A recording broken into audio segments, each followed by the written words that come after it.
नमस्कार दोस्तों, आज की इस वीडियो में हम देखेंगे सम ऑफ प्रोडक्ट और प्रोडक्ट ऑफ सम यानी कि सॉप और पॉस क्या होता है। उसके साथ साथ हम किसी स्टैंडर्ड सॉप इक्वेशन को कैनोनिकल सॉप या किसी स्टैंडर्ड पॉस इक्वेशन को कैनोनिकल पॉस में किस तरह से कन्वर्ट कर सकते हैं और साथ में ही मीन टर्म और मैक्स टर्म क्या है। तो ये सब समझने के लिए इस वीडियो को अंत तक जरूर देखें। बुलियन एक्सप्रेशन को या लॉजिकल एक्सप्रेशन को रिप्रेजेंट करते हैं डिजिटल इलेक्ट्रॉनिक्स में, तो उसे दो फॉर्मेट में रिप्रेजेंट किया जाता है। एक को कहा जाता है सॉप और दूसरे को कहा जाता है पॉस। तो देखते हैं हम एक एक्सप्रेशन। यह है y equals to AB plus BC plus AC। तो अब इस इक्वेशन में ये जो सारे टर्म्स है AB, BC और AC, ये सारे हैं प्रोडक्ट और इन सब प्रोडक्ट की यहां पर हो रही है सम। तो इसलिए इस तरह के इक्वेशन को कहा जाता है सॉप यानी कि सम ऑफ प्रोडक्ट। और वैसे ही अगर एक्सप्रेशन है y is equals to a plus b into a plus c into b plus c, तो इस तरह के इक्वेशन को जिसमें यह है सम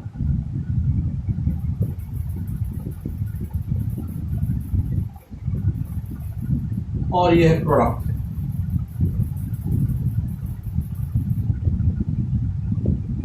तो उसे कहा जाता है प्रोडक्ट ऑफ सम यानी कि पॉस फॉर्म।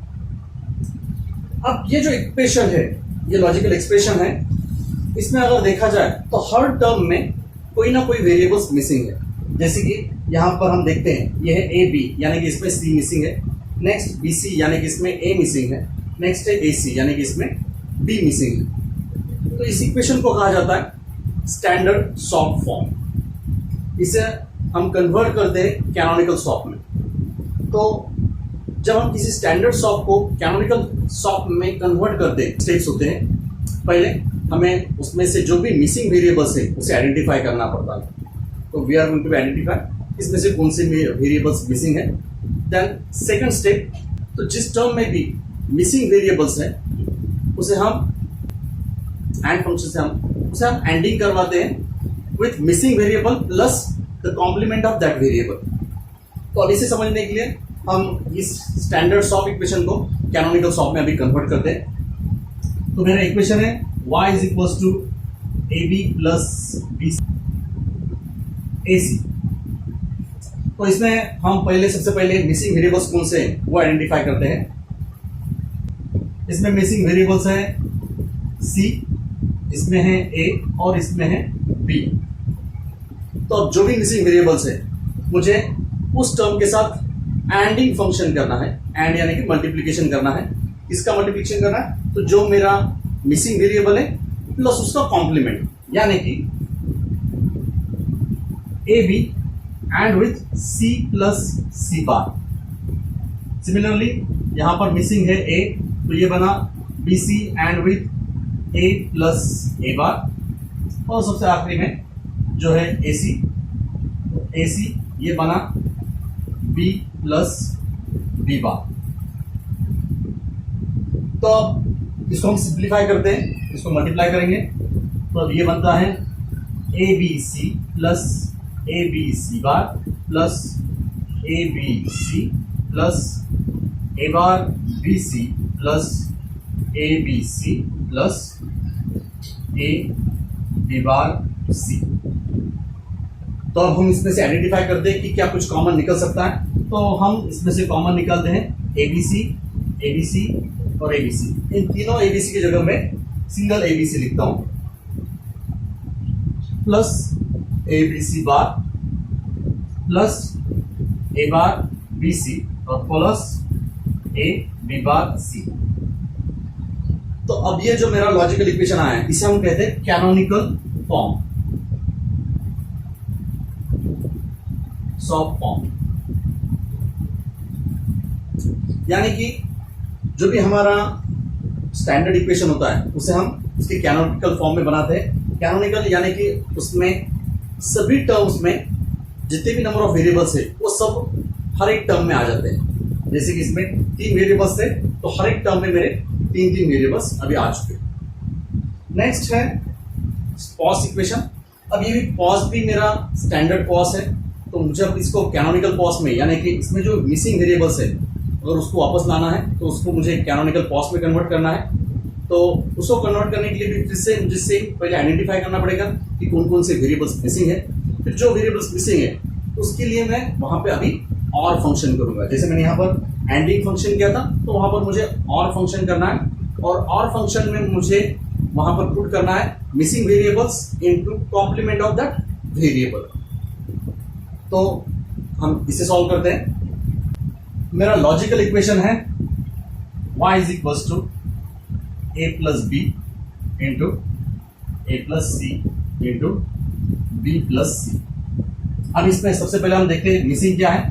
तो इसमें है c मिसिंग, इसमें है b और इसमें है a मिसिंग। तो जैसे मैंने कहा कि अब हम इसके साथ और फंक्शन करेंगे और फंक्शन में हम क्या डालेंगे, तो जो मिसिंग वेरिएबल है वो प्लस उसका कॉम्प्लीमेंट। जो मिसिंग वेरिएबल है वो multiplies with complement of that variable, यानी कि ये बनता है a plus B plus C bar. Similarly ये बन जाएगा a plus C plus B bar और आखिरी में ये बन जाएगा b plus C plus A bar. अब यहां पर हमारे पास एक लॉ है जिसे हम कहते हैं a प्लस बी सी को हम रिप्रेजेंट कर सकते हैं a प्लस बी और a प्लस सी। तो अगर मैं इस इक्वेशन को इस टर्म के साथ कंपेयर करता हूं, यानी कि हर एक इक्वेशन में a plus B a plus C, तो उसे मैं कहूंगा कि ये मेरा a है, नेक्स्ट जो है वो है मेरा b और लास्ट में है मेरा c। तो इसको अब मैं रीराइट करता हूं तो ये बन जाएगा a plus B plus C multiplies with a plus B plus C bar. तो इस तरह से इस लॉ का इस्तेमाल करके हमने उसको स्प्लिट कर दिया है। सिमिलरली इन दोनों को भी हम स्प्लिट करते हैं, सिंप्लीफाई करते हैं, तो ये बन जाएगा a plus B plus C. इसको मैंने रीअरेंज भी कर लिया कम्यूटेटिव लॉ से, multiplies with a plus B bar plus C और लास्ट वाला वेरिएबल वो है a plus B plus C multiplies with a bar plus b plus C. तो अब हम यहाँ देखते हैं कि क्या इनमें से कोई टर्म्स हम कॉमन निकाल सकते हैं। तो जो हम निकाल सकते हैं उसे हम कॉमन लिख लेते हैं। जैसे कि यहाँ पर है ABC और ABC। इन तीनों की जगह मैं एक सिंगल ABC लिख देता हूँ। तो ये बन जाएगा A plus B plus C into next term A plus B plus C bar, next A plus B bar plus C और last term A bar plus B plus C। तो अब ये इस स्टैंडर्ड पॉज इक्वेशन का ये मेरा canonical pause equation, तो इसे हम कहेंगे कैनोनिकल पॉज।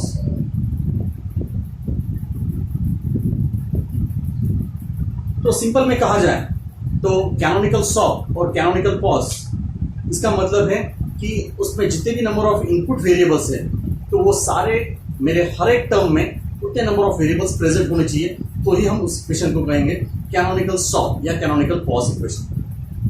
अब देखते हैं what is mid term and max term. अब हम बात करेंगे मिन टर्म और मैक्स टर्म। जब भी मैं कोई सॉल्व इक्वेशन लिखता हूं और अगर वो इक्वेशन कैनोनिकल सॉल्व इक्वेशन है तो उस कैनोनिकल सॉल्व इक्वेशन में जितने भी नंबर ऑफ टर्म्स है उन हर एक टर्म्स को हम कहते हैं मीन टर्म। समझने के लिए एग्जांपल लेते हैं। y is equals to ABC plus a bar BC plus A bar B bar C. तो ये मेरा सॉल्व इक्वेशन है और इसमें जितने भी नंबर ऑफ मेरे टर्म्स है इन सभी टर्म्स को हम कहेंगे मीन टर्म। तो ये सारे मेरे मीन टर्म्स हैं, यानी कि कैनोनिकल सॉल्व के हर एक टर्म को हम कहते हैं मीन टर्म। नेक्स्ट, अगर मेरे पास एक पॉज इक्वेशन है वो है ए plus B plus C into ए बार प्लस बी बार प्लस सी ए बार प्लस बी प्लस सी बार। अगर हमारे पास कैनोनिकल पॉज इक्वेशन है तो कैनोनिकल पॉज के हर एक टर्म को हम मैक्स टर्म कहते हैं। तो सॉल्व को हम कहेंगे मीन टर्म और पॉज को कहेंगे हम मैक्स टर्म। कितने नंबर ऑफ टर्म्स हो सकते हैं हमारे पास, तो वो डिपेंड करता है एक फॉर्मूले के बेस के ऊपर। तो वो फॉर्मूला है 2 to the power n। यहां पर n यानी कि मेरे नंबर ऑफ वेरिएबल्स है। अगर सपोज मेरे पास 2 इनपुट वेरिएबल है, यानी कि इसमें 4 नंबर ऑफ मीन टर्म और मैक्स टर्म बनेंगे। अगर मेरे पास 3 वेरिएबल्स है, 3 इनपुट वेरिएबल्स है, यानी कि 8 मेन टर्म या 8 मैक्स टर्म बनेंगे। अगर मेरे पास 4 इनपुट वेरिएबल्स है तो मेरे पास 16 मेन टर्म्स और 16 मैक्स टर्म्स बनते हैं। तो अब हम इसको समझने के लिए हमें 3 input main term max term का ट्रुथ टेबल ड्रॉ करते हैं। तो यहां पर मेरे वेरिएबल्स है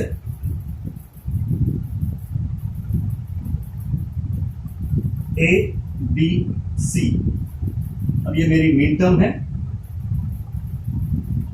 जिसे मैं स्मॉल m से डिनोट करता हूं, और ये मेरी मैक्स टर्म है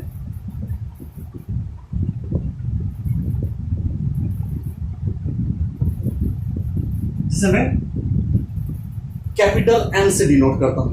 इनपुट्स है 0 0 0 0 0 1 0 1 0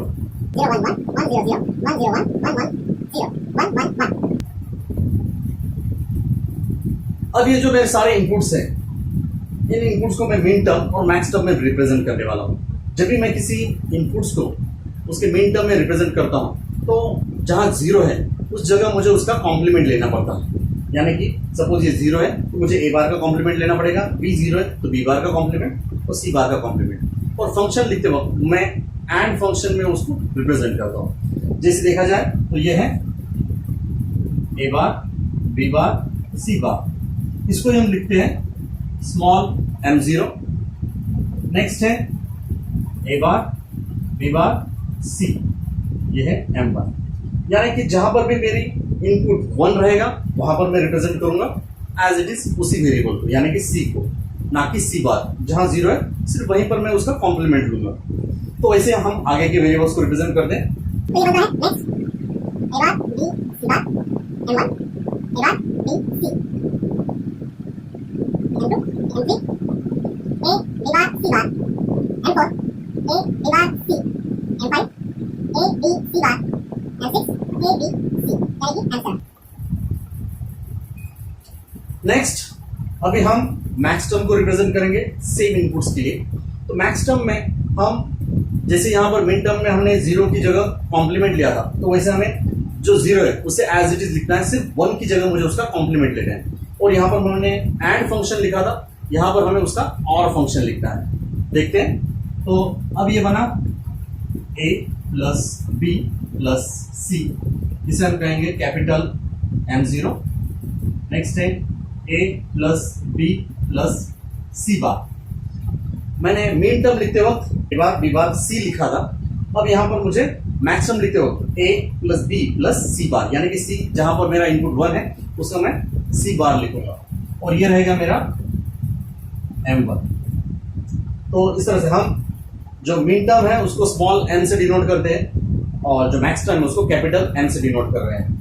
सिमिलरली आगे हम कंटिन्यू करते हैं, तो ये बनेगा a plus B bar plus C m2 a plus B bar plus C bar m3 a bar plus B plus C m4 a bar plus B plus C bar m5 a bar plus B bar plus C m6 और a bar bar plus C बार यानी कि m7। इस तरह से हम किसी भी min term और मैक्स टर्म को टर्म्स रिप्रेजेंट किए जाते हैं। तो अब हम ये देखते हैं कि logical expression by using min term और मैक्स टर्म किस तरह से रिप्रेजेंट किए जाते हैं। तो हम इसी एग्जांपल को देखते हैं। इस एग्जांपल में मैंने ये सॉल्व इक्वेशन है। अब इस सॉल्व इक्वेशन को हम किस तरह से रिप्रेजेंट कर सकते हैं, तो सिंपली इस इक्वेशन में जो भी मेरे टर्म्स है तो उन टर्म्स को मैं यहां से देखता हूं कि मेरा ABC टर्म कहां है, तो उसे कहा जाता है N7। तो मैं यहां पर लिखूंगा N7, then A bar BC, तो ये A बार BC यानी कि M3। Next A bar B bar C, A bar B bar C यानी कि M1। तो उसी को हम लिख सकते हैं y is equal to summation M 7 3 1। यहां पर जो समेशन है वो समेशन यानी कि सम ऑफ प्रोडक्ट। सिमिलरली हम नेक्स्ट इक्वेशन को देखते हैं। ये एक हमारा इस कैनोनिकल पॉज इक्वेशन में हम देखते हैं कि ये टर्म्स कहां पर, तो ए बी सी यानी कि ये है मेरा M0, A bar B bar C, तो A bar B bar C यानी कि M6। तो नेक्स्ट है A bar B C bar, A bar B C बार यानी कि M5। तो इसी को हम रिप्रेजेंट कर सकते हैं y इक्वल्स टू, जैसे हमने यहां पर सम ऑफ प्रोडक्ट के लिए समेशन लिया था, तो वैसे हम प्रोडक्ट ऑफ सम के लिए पाई फंक्शन लेते हैं। पाई कैपिटल M 0 6 और 5।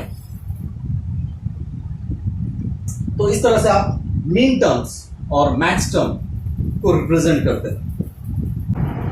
अब हम देखते हैं कि मेरे मीन टर्म और मैक्स टर्म में क्या रिलेशन होता है।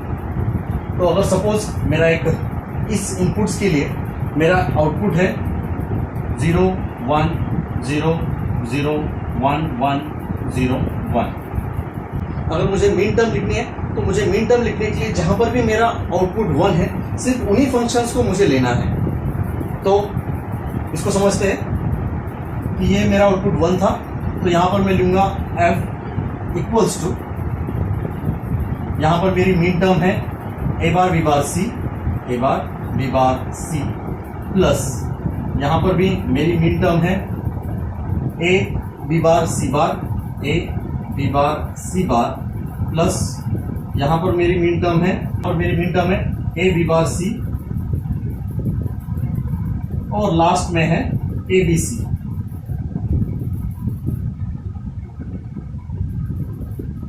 तो इस तरह से मैंने ये मीन टर्म्स ले लिए हैं।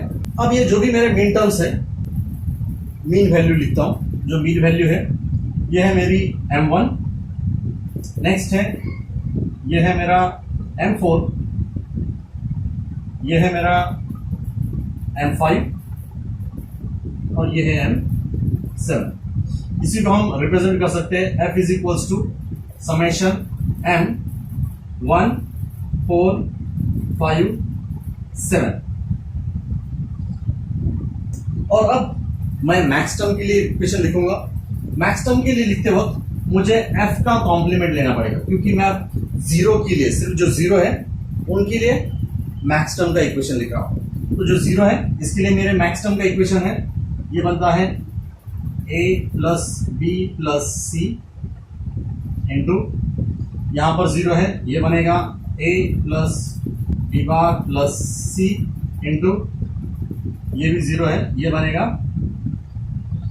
a plus b bar plus c बार और नेक्स्ट लास्ट में ये है a bar plus b bar plus c। तो इसको मैं अब उसके मैक्स टर्म से वैल्यूज और मैक्स टर्म्स के नंबर से रिप्रेजेंट करता हूं। तो मैक्स टर्म में उसका हम लिख सकते हैं f bar is equal to, ये है मेरा m0, नेक्स्ट है मेरा M2, M3 और M6। इसी को हम लास्ट में लिख सकते हैं f bar is equal to pi m of 0, 2, 3, 6। यानी कि अगर इन दोनों को जब हम कंपेयर करते हैं तो हमें समझ में आएगा कि मेरी मेन टर्म और मेरा मैक्स टर्म हमेशा एक दूसरे के कॉम्प्लीमेंट होते हैं। जैसे कि यहाँ पर मिसिंग जो है, जैसे इसमें मिसिंग है 0 तो 0 यहाँ पर है, इसमें मिसिंग है 2 and 3 तो 2 और 3 यहाँ पर है, नेक्स्ट इसमें मिसिंग है 6 तो 6 यहाँ पर है। सिमिलरली अगर कोई 4 इनपुट मेरा है, वैसे अगर कोई 4 इनपुट वेरिएबल का मिन टर्म मुझे मालूम है तो मैं उसका डायरेक्टली मैक्स टर्म लिख सकता हूं। उसके लिए देखते हैं, अगर सपोज मेरे पास एक 4 वेरिएबल इनपुट का मिन टर्म दिया है, मिन टर्म क्यों है तो समेशन है, और मुझे उसका मैक्स टर्म लिखना है, तो डायरेक्टली मैं यहाँ पर जो भी मिसिंग वेरिएबल्स है सिर्फ उन्हीं के नंबर लिख दूंगा और मेरा मैक्स टर्म तैयार हो जाएगा। यानी कि अब मेरा टर्म बनता है y is equal to pi m। अब ये मैक्स टर्म में क्या मिसिंग है, 0 है, 1 मिसिंग है, 1, 2 है, 3, 4, 5 है, 6, 7, 8 है, 9 है, 10 है, 11, 12, 13, 14। तो अब ये बन गया मेरा मैक्स टर्म। तो इस तरह से कोई भी मिन टर्म का कॉम्प्लीमेंट यानी उसका मैक्स टर्म होता है। तो इस तरह से आप कोई भी मिन टर्म और मैक्स टर्म के इक्वेशन को लिख सकते हैं। Thank you.